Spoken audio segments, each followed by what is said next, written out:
Sir, how do you read into this decision to block YouTube in Egypt? Is this a justified measure in your view? I think it's justified in their own opinion, because what the Muslim Brotherhood right now is trying to do is restore autocratic rule in much like the Mubarak method of governing. And I think the way that the political actors see it is that Mubarak was not ruthless enough and did not clamp down on freedoms enough to sustain his rule, and this is what they're trying to remedy.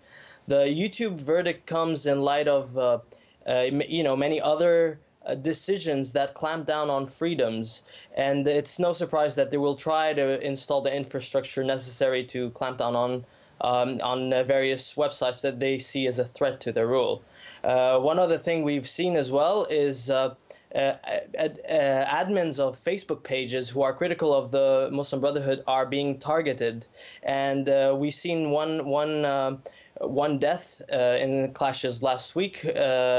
An admin of a Facebook page called the Ikhwan are liars, the Muslim Brotherhood are liars, and we're seeing more of these kind of clampdowns either in the physical realm, and now they're moving on to doing it technically through through YouTube and various other sites. We can expect more of that.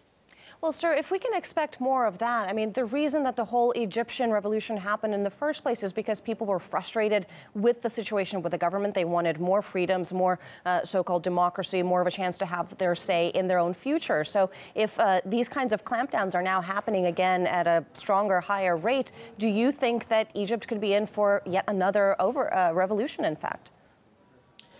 I think that the state of revolution and calling for these rights is already in progress. What we've seen is anger around the same demands, actually, that started this revolution.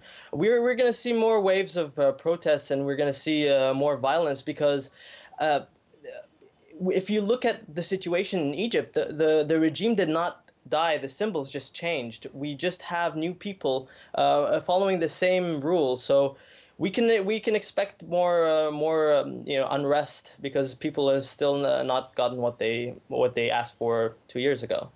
Well, more unrest indeed. Of course, I do want to bring up another element here. We've heard some pretty striking, rather shocking statements made recently by some Egyptian clerics, including calls to kill opposition leaders, as well as justification, at least by one cleric, on assaults against female protesters. Where is all of this heading in your view? Quite disturbing.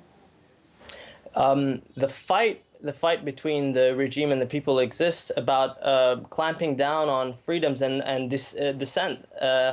And it feels right now that the Islamists are getting frustrated, because they thought that just by getting the vote in a ballot box, they can do whatever they please. But what they're realizing is that people still want a bit of justice. So I think that it's going to be a very long-drawn face-off between proponents of the Islamist regime and revolutionaries.